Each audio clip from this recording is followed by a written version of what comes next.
to the sky, there will lie. Make your arms around me. Love you, makes me mine. Dream of life next to me. Like a catfish dancing on the end of my line. The sky black makes the sun.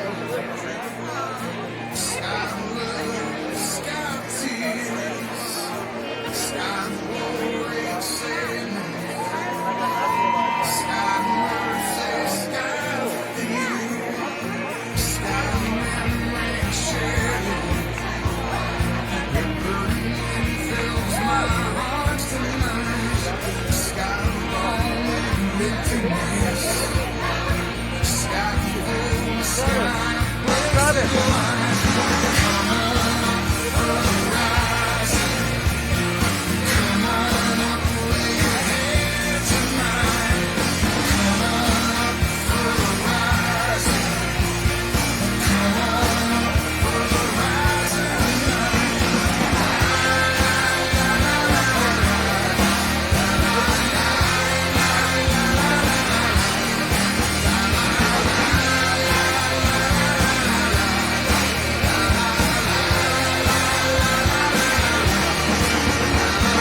Ladies and gentlemen, please welcome the president of the Planned Parenthood Action Fund, Alexis McGill Johnson.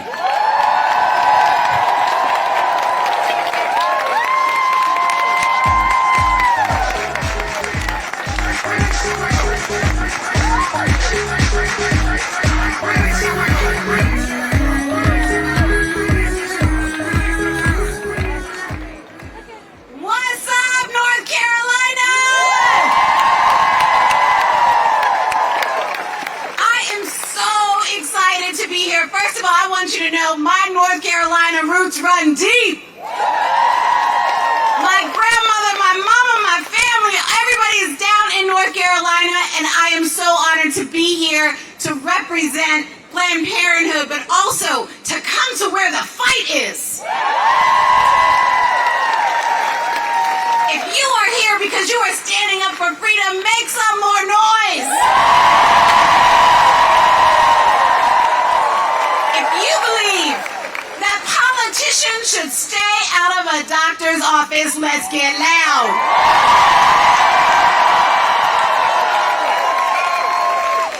And if you are here to see a veto, let me hear it.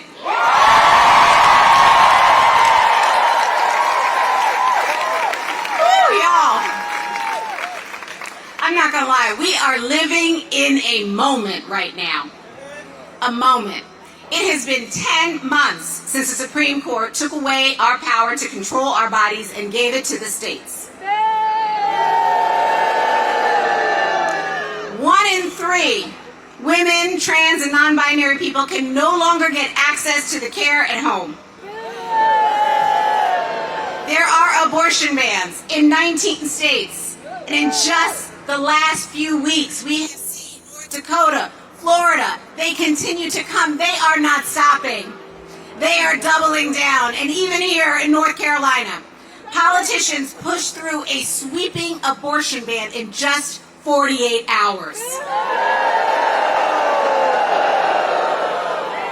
Shame, because they know, right? They know that if the people had their say, it would never happen.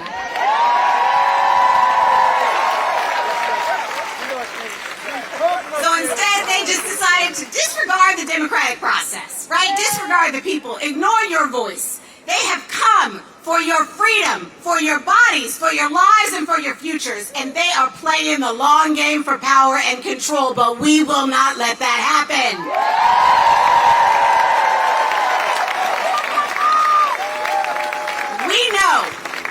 We know what happens when these bans happen. We know who bears the burden of these attacks. People of color, people with low incomes, young people, LGBTQ plus people. But what they don't know is that we are ready.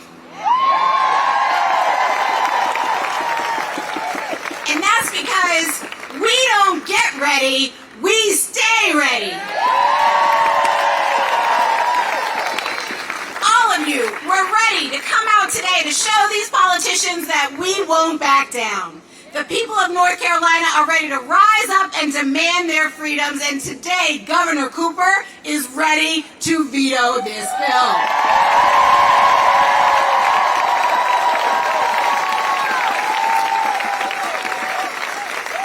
That's right. Let me say it clearly.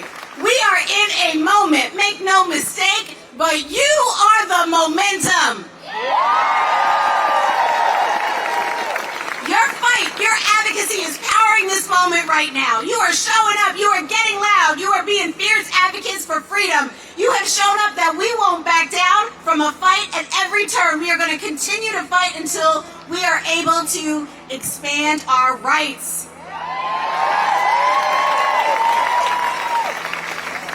So, I know we are here because not only will we see a veto, but there's going to be work to do on the other side of that veto, right? There's going to be some work. We are here. First of all those legislative champions who are in the audience, make some noise for all of them who are going to fight. We are here to be with you, to support you in the fight that you have led to stand with the people of North Carolina. Now, you know, we've got this sheet that has come around. If not, ask somebody for it. This is a way with the QR code, with the script, and the 4 people that need to be called over and over again. And here's what I want you to do. I want you to call them up. I want you to call them out. I want you to call them in. I want you to call them over and over again. Remind them of the promise that they made to you. Make sure that this state legislature is standing up for the people of North Carolina. That they are not standing up for their personal agenda. They're standing up for what the people want. They are there to represent the majority.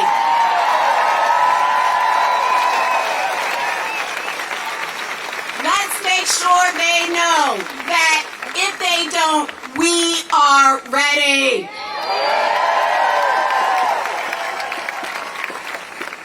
It's my honor to bring someone to the stage who is truly on the front lines of the fight for reproductive freedom. Planned Parenthood South Atlantic's Chief Medical Officer, Dr. Catherine Ferris. In a region where abortion access has been decimated, she and her team have become beacons for care for patients from all over the South. Every day they provide care not only for people in their community, but also for people who've been forced to flee their states to access health care that they need and deserve. Please give a warm welcome to incredible advocate and provider, Dr. Catherine Ferris.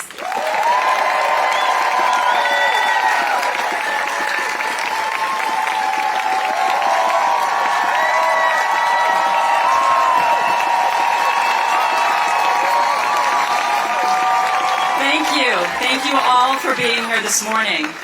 My name is Dr. Catherine Ferris. I'm the Chief Medical Officer of Planned Parenthood South Atlantic, a Fellow of Physicians for Reproductive Health, and a board-certified family physician who is proud to provide abortion care here in North Carolina. And I am here this morning to say abortion is health care. Abortion is part of the full range of reproductive health care that we may all need at some point in our lives. Whether it's birth control, pregnancy care, miscarriage management, or abortion, we all deserve to access these services without interference from politicians.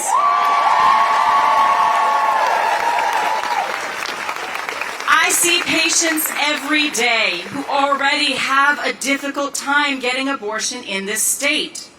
North Carolina has been hostile to reproductive health care for many years, and lawmakers have spent over a decade chipping away at the care I was trained to provide. People seeking abortion in North Carolina must often pay for the abortion out of pocket, travel long distances to get to clinic, take unpaid time off of work, find and pay for child care, and unnecessarily delay their abortion procedure because of all of these barriers, pushing them further into pregnancy. And this is unacceptable. Every person should be able to get the care they need from a provider they trust in their own community with dignity and respect.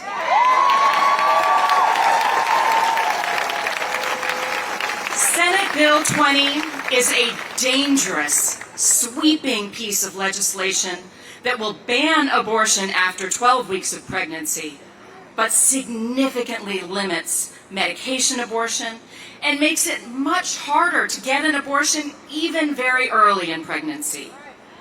This monster abortion ban is full of medically unnecessary and dangerous restrictions on abortion care that go against best medical practices. Abortion bans are dangerous and deadly. This ban will not only prevent people from getting the abortion care they want and need, but will have harmful ripple effects throughout the healthcare system. In states where abortion has been banned, patients have been denied life-saving care when pregnancies go wrong. There's mounting evidence that abortion bans lead to substandard medical care and higher rates of maternal and infant mortality. That's unacceptable. And that is because abortion bans are bad medicine.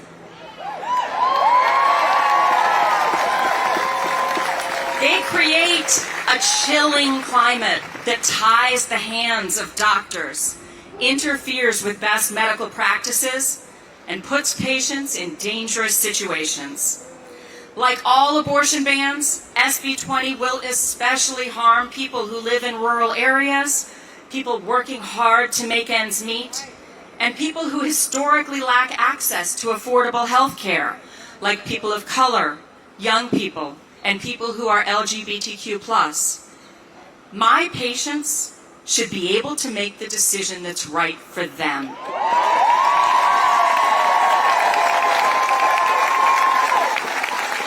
But with this bill, the state legislature is stepping in and saying, no, we know better than you. We know what you need in your life. We know what you should choose for your health care. Well, that is not okay. That is not what I want for my patients. That is not what we want in our state. The government should never force a person to carry a pregnancy or give birth against their will. Never. A person's health, not politicians, should guide important medical decisions at all stages of pregnancy. So on behalf of providers and the patients we serve, there has never been a more important time to act. I am deeply grateful to Governor Cooper for his leadership to protect access to abortion care.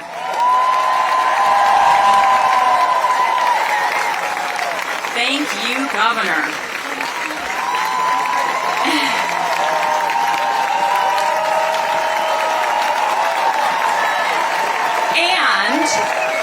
And thank all of you for coming out today as we collectively send a strong message to anti-abortion politicians.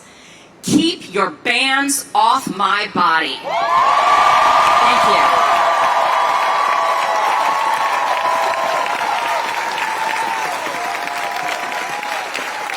Let's hear it for Dr. Ferris and all of our providers.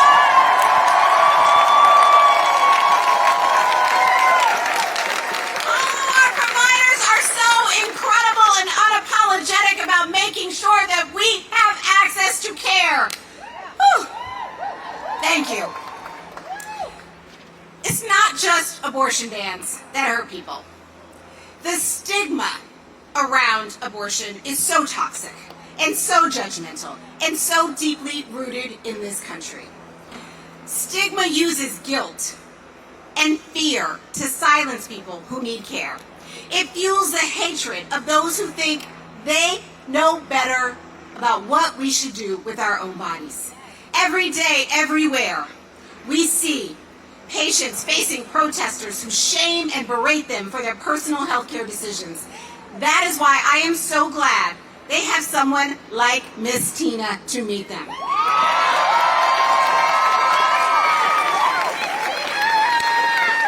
Tina Marshall is the founder of the Black Abortion Defense League,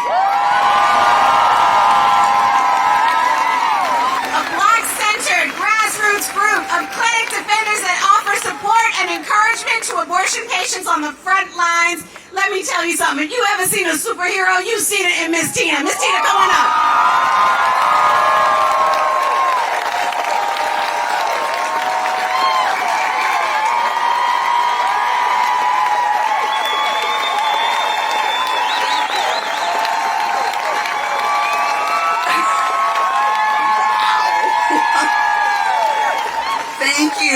Thank you again. My name is Tina Marshall, founder of Black Abortion Defense League, otherwise known as Battle, because it's a battle out here. And I'm a defender at a local clinic in Mecklenburg County. At our clinic, defenders greet patients as they drive in for health care services. But why is it necessary to have clinic defenders in the first place? It's because anti-abortion protesters jeer, heckle, and attempt to shame patients as they walk across the parking lot for their health care. Defenders shield patients and guide them safely into the clinic.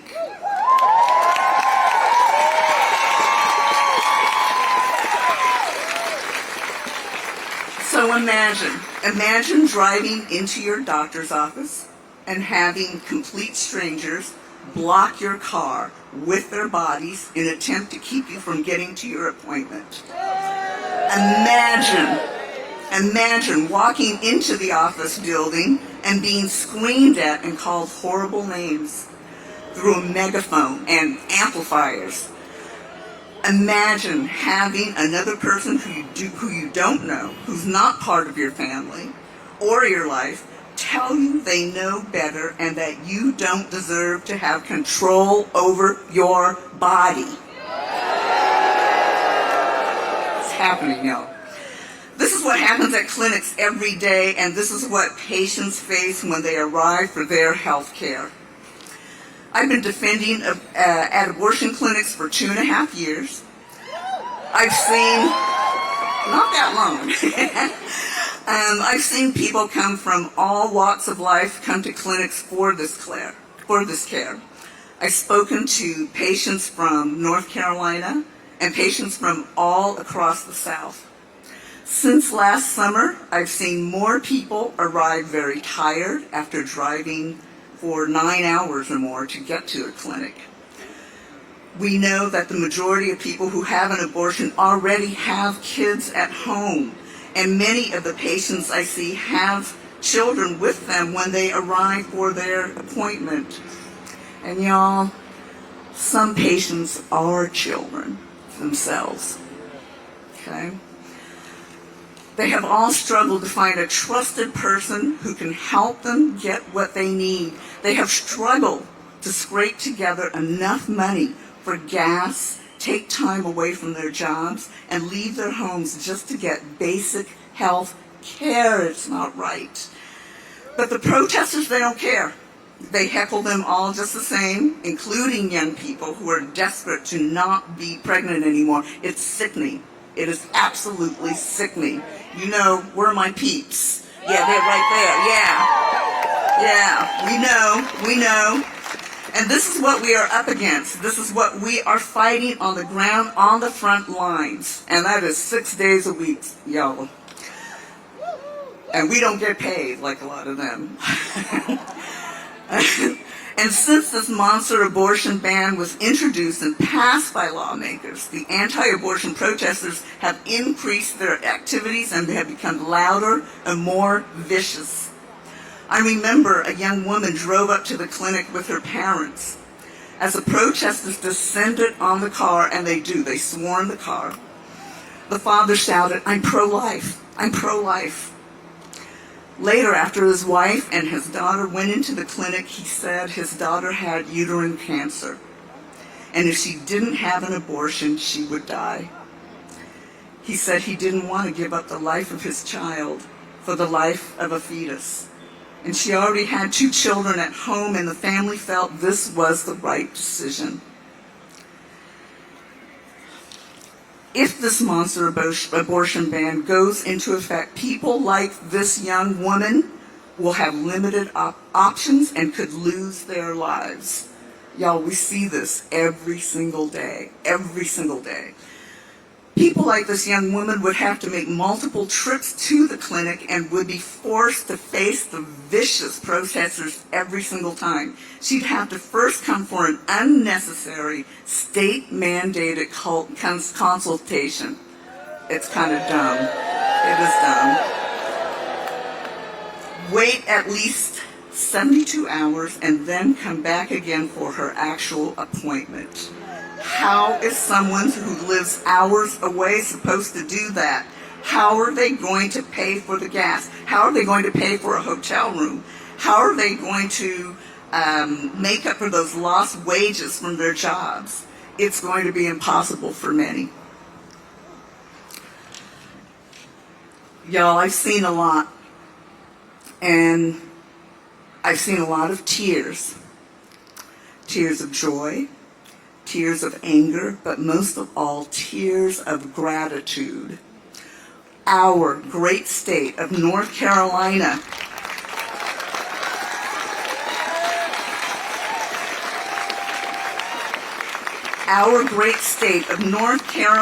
has become an important access point for those seeking legal and safe abortions. The great state of North Carolina is a safe space for thousands seeking health care. We can't let these folks down. We must continue to be a place of well-being. This bill,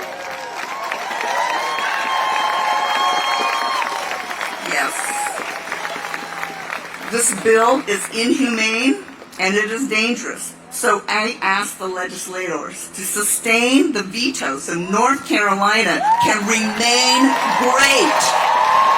Thank you. Yes. Yes. Yes.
Thank you. Yes, let's give it up one more time for Miss Tina.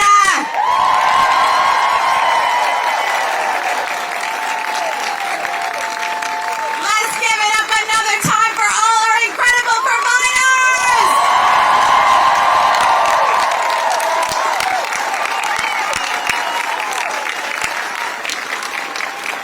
Whew. It takes so many people in this movement to fight for freedom. Right now, millions of people in the U.S., especially in the South, are dealing with loss of control over their bodies and their lives and their futures.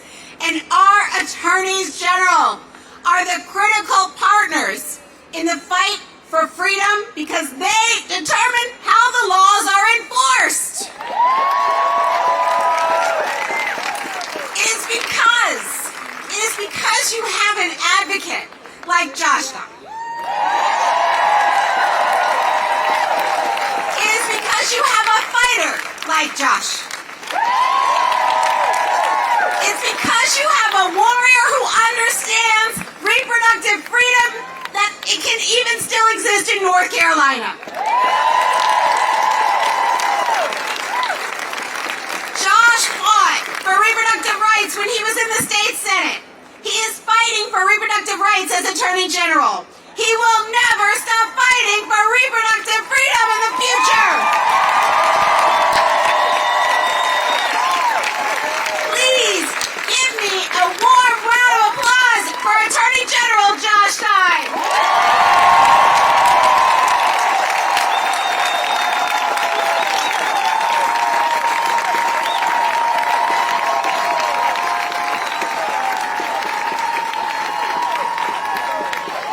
Thank you, Alexis, for that introduction and for your leadership for reproductive rights here in North Carolina and across this country. Let's give it up for Alexis McGill Johnson.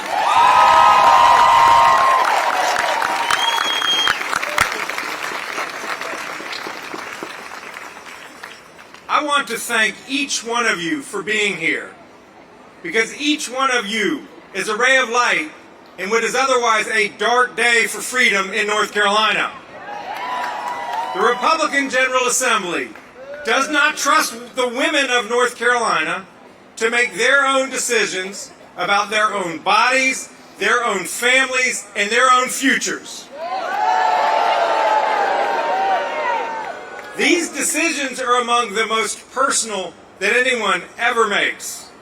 They should be made by you after talking to your loved ones and your doctor. They should not be made by a bunch of Republican politicians here in Raleigh.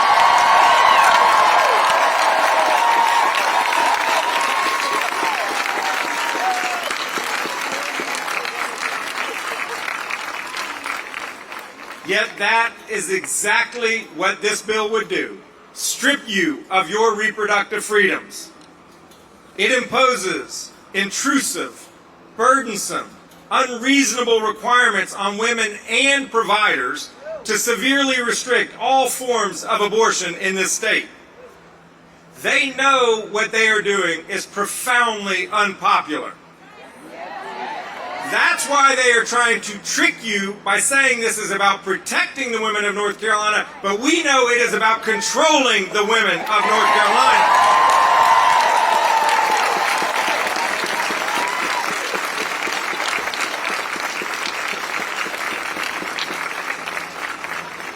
Let's not let them. Several of these Republican legislators promised to protect your reproductive freedoms in the last election, but now they want to take them away from you. Let's not let them.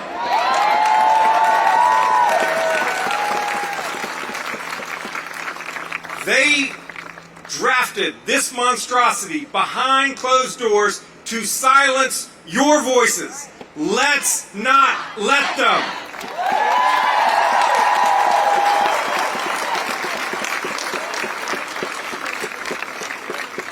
The lieutenant governor, who just announced his own campaign for governor,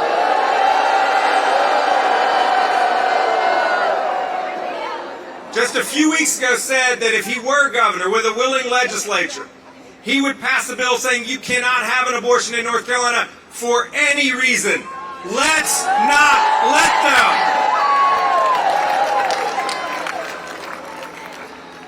Today is not a day to accept defeat. Today is a day to double down and fight.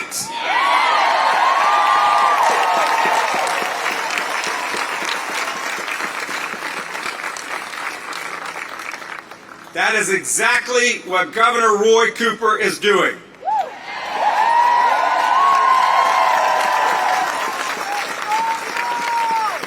Governor Cooper is a champion of our individual liberties.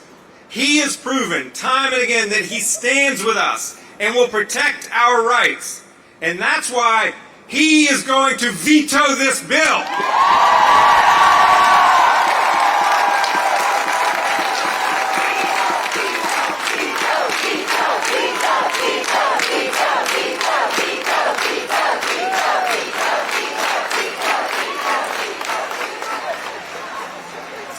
So now is the time to mobilize to sustain that veto.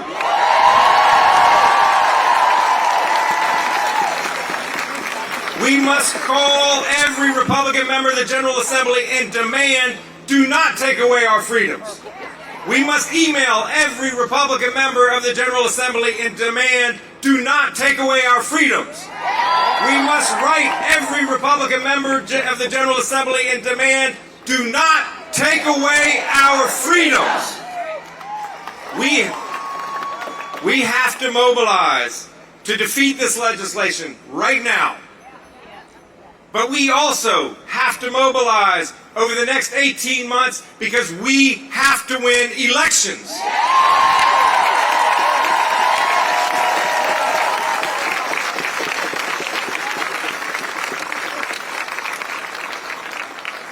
The legislators who are here with you today are incredible people.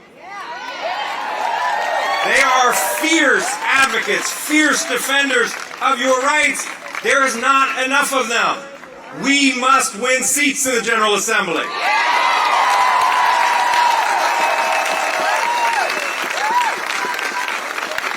We must win seats on the North Carolina Supreme Court, and we must win the governor's office in 2024.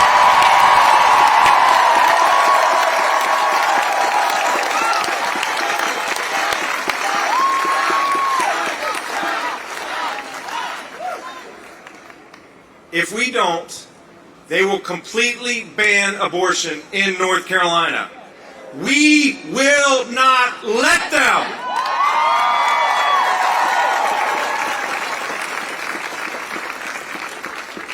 But today, we have a more immediate fight in front of us, and that is to pressure the legislature to uphold Governor Cooper's veto. This is a fight for our freedoms. Let's get to work.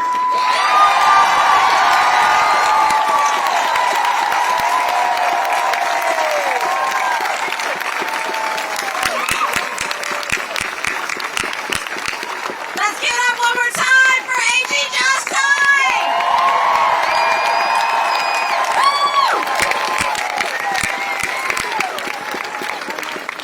And now, the moment we have all been waiting for. Let me tell you something. I have never been to a rally to protect a veto, and I am loving it!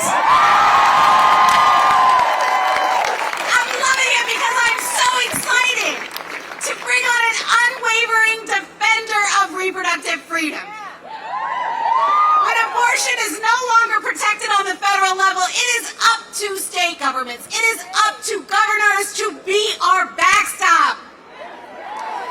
And you all are so incredibly lucky to have Governor Roy Cooper as your backstop right now. He has been working so hard, so tirelessly, so thoughtfully about understanding what it takes to fight and protect reproductive freedom, to fight and protect the very integrity of our own bodies and our own justice. Are you guys ready for a veto? All right then, you heard them. You heard them. Governor Cooper, let's do this thing.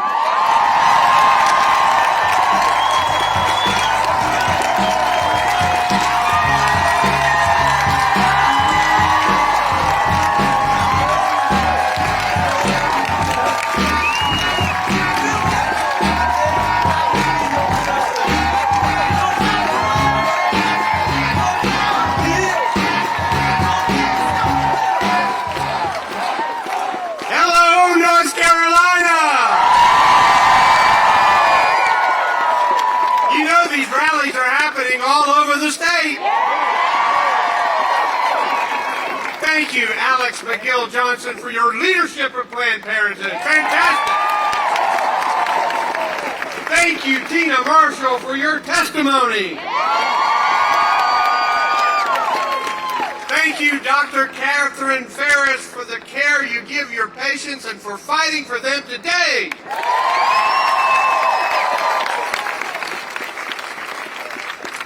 And thank you, Attorney General Josh Stein, for all you have done and all you're going to do.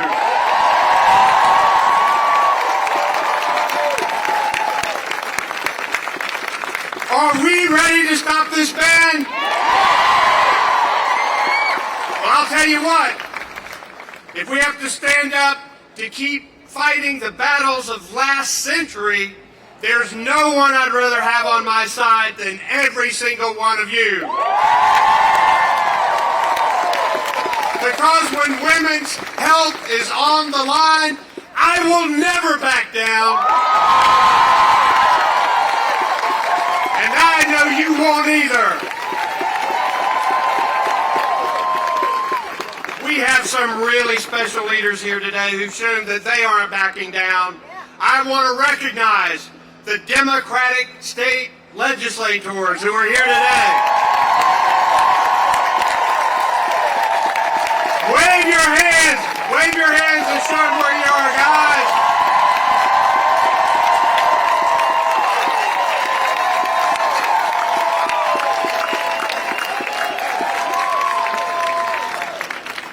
They did an amazing job studying this complicated and confusing monster bill for the few hours they had and arguing like hell for the few minutes they were given to try to stop this ban on the floor of the House and Senate.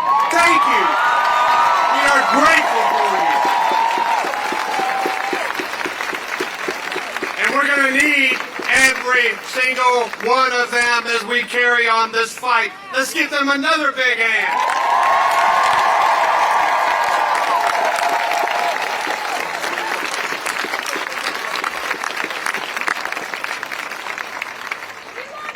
You know, as governor, I'm working every day to move North Carolina forward. Better jobs, higher wages, better schools, safer streets, healthier communities. And I try to work with this legislature whenever I can to get things done. Forward is the only way ahead.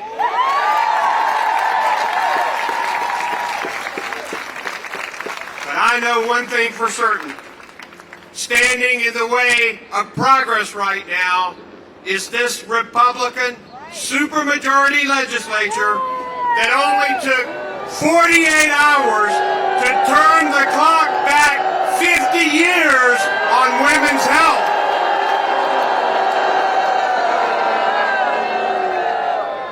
And that's exactly what this bill does. It makes women jump through additional hoops and navigate a wicked obstacle course just to get care. It puts trusted clinics at risk of closing. It stops medication abortion after 10 weeks. It tells doctors how and when to practice medicine and threatens them with fines and criminal charges if they don't do it like the politicians want them to do.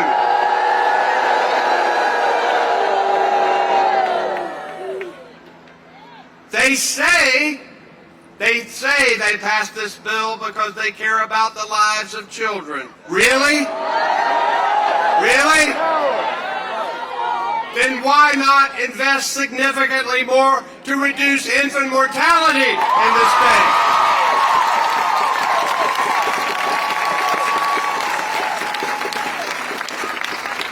Why not fully fund public education?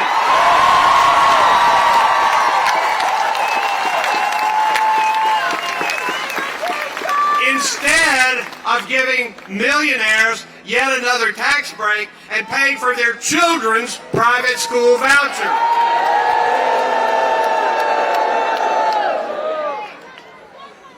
Why not pay our children's teachers what they deserve?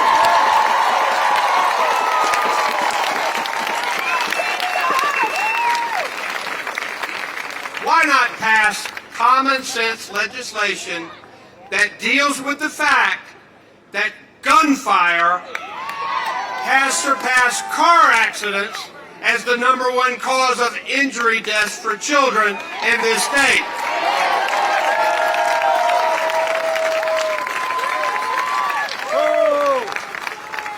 They say they passed this bill because they care about mothers.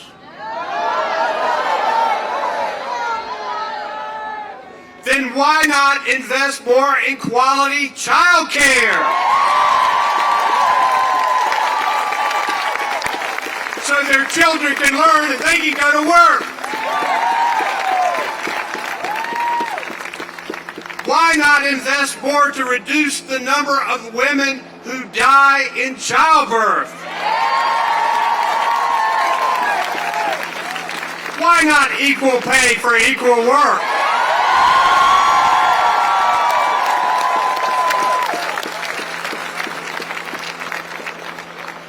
And by the way, happy Mother's Day weekend to all the moms who are here.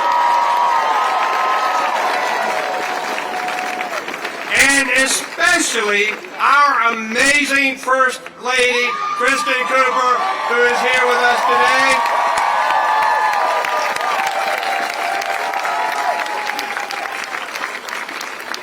Along with one of my amazing daughters, Hillary, who is here today.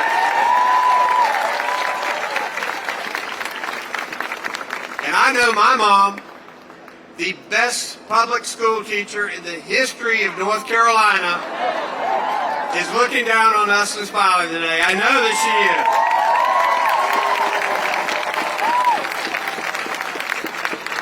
is. Let's be clear. This bill has nothing to do with making women safer and everything to do with banning abortion. There is a reason why the North Carolina Medical Society, the OBGYN Society, the North Carolina Academy of Family Physicians all oppose this bill.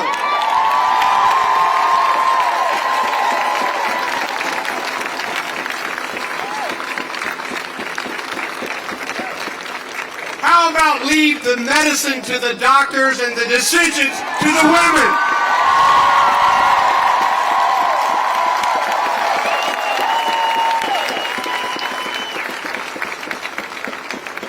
Now, we've heard Republican legislators claiming that this bill is a mainstream compromise. Let me tell you what. Mainstream bills don't get written in secret, kept under lock and key, introduced in the dark of night, kept from public input, protected from any amendments, and then get rammed through in less than 48 hours.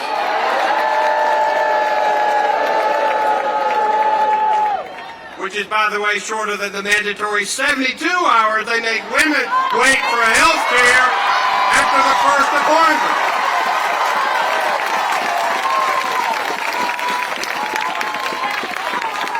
There is nothing mainstream about this bill. They hid the dirty details of it. You know why? Because they didn't want you to show up. They know North Carolinians do not want abortion bans. So they dressed this up and they tried to disguise it. But together, we have showed up and we have exposed it.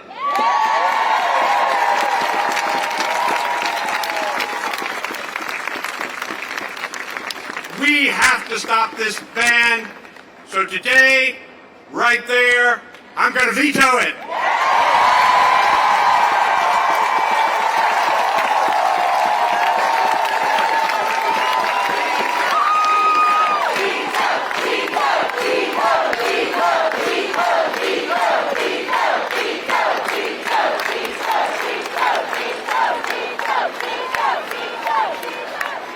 But we are going to have to kick it into an even higher gear when that veto stamp comes down.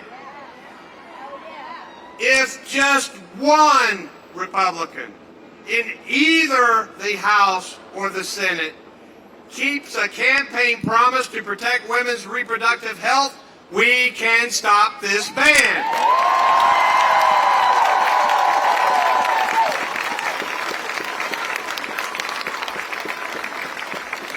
But that's going to take every single one of you to make calls, to send emails, to write letters.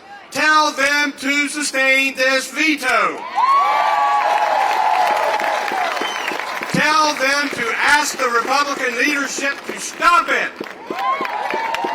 Now, there are 4 legislators who made these promises, but I think there may be more who know in their hearts and minds that this is bad. Most of them, and these legislators can tell you that, most of them didn't get to see the bill until we saw it.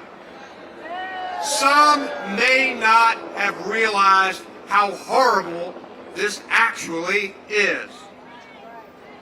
Tell them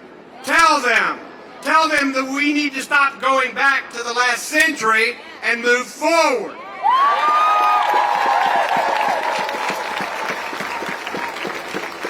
Tell them that politicians shouldn't push their way into the exam room with women and their doctor.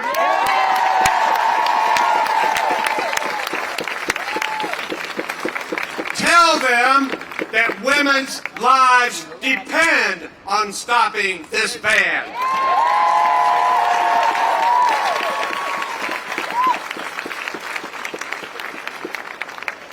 Now we need people all over the state to learn how bad this bill is. And maybe it'll be a friend, a family member, a minister, or even a doctor of one of these Republican legislators who convinces them to step up and do the right thing.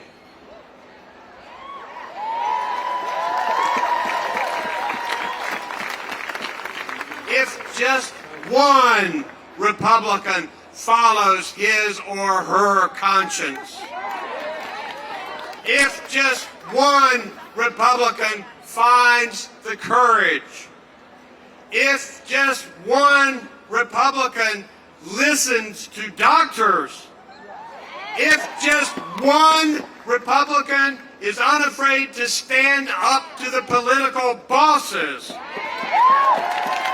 if just one Republican keeps that promise made to the people, then we can stop this ban.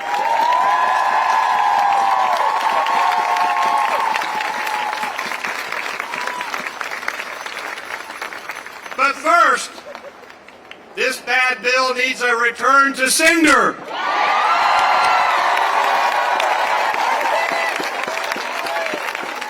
This bad bill needs a veto. Are you ready to do it?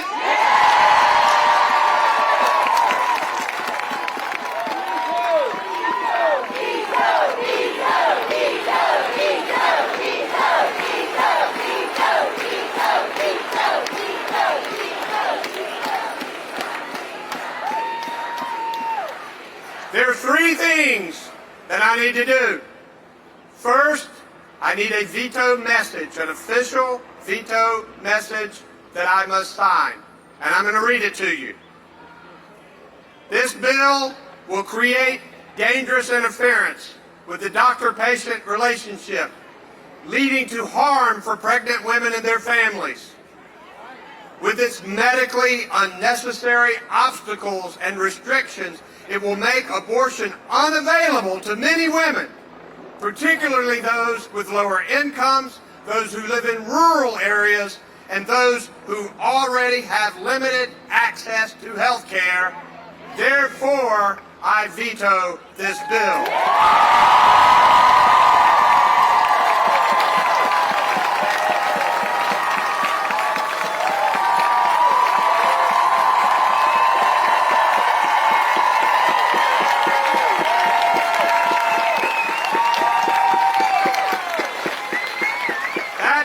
Is signed.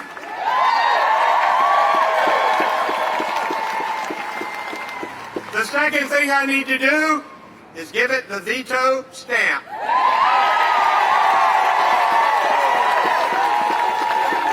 You ready?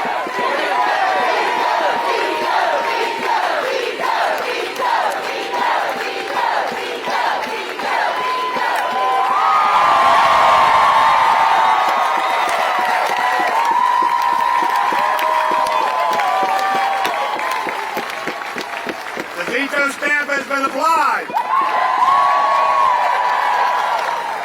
Now it's time for me to sign under the veto stamp.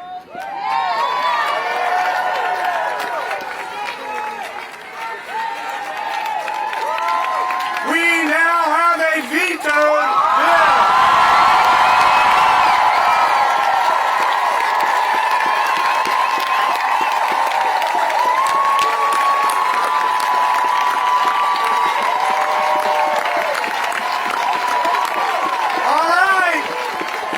Get to work, everybody!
Mic check, mic check. Mic check, mic check, mic check.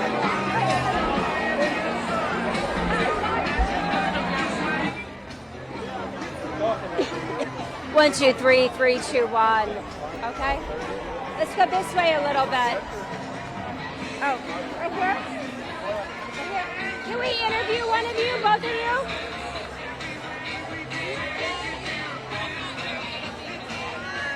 No? Okay, thanks. Hi, could we interview one of you, both of you, about why you're here? Okay. Yeah. So, tell me what your name is. My name is Heidi Marks. Why are you here today? I'm here today because not only as a woman in North Carolina and a woman in general, I have a daughter who's 26 years old who's graduating as an attorney next week, and I think that social justice in this country is just crazy at this point. We need North Carolina to stand up for women's rights, reproductive freedom for everybody. How pissed off are you that the legislature did this? I'm really pissed off. I'm really pissed off at these legislators also who came into their elected positions and have now lied to their constituents. But Governor Cooper is fired up, and I think the women and the men of North Carolina, look at the men here representing today. It's awesome. We got to get through this. We got to fight for the rights of humans. Thank you. I appreciate it. Heidi Marks, HEIDIMARKS. Thank you so much.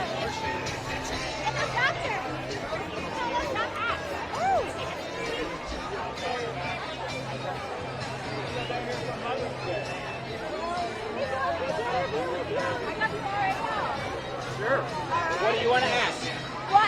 Why are you here today? I'm here today because I believe, as a pastor, I believe the gospel compels us to love our neighbors and even love our enemies. And so, the Bible is really clear about loving one another and protecting the innocent and doing justice and seeking mercy. And so I'm here to support everyone who's doing this. I'm here in advocacy for women, and I'm here in advocacy for everything I believe. You know, the folks across the street are saying that that's why they're here too. That's right. And except that, I can't make their gospel line up with mine. My reading of the Bible does not align with what they think killing is. So we're going to have to agree to disagree about that right now. Are you hopeful that the governor will be able to get one Republican? Absolutely. And I will do everything I can to help. All right. What is your name, sir? Alan Breimer, Reverend Alan Breimer. I serve the Church of Reconciliation in Chapel Hill, North Carolina. Can you spell it for me, your first and last name? Allen Breimer, Brimer. All right, Reverend. Thank you so much. Yep. I think one more person. Yeah.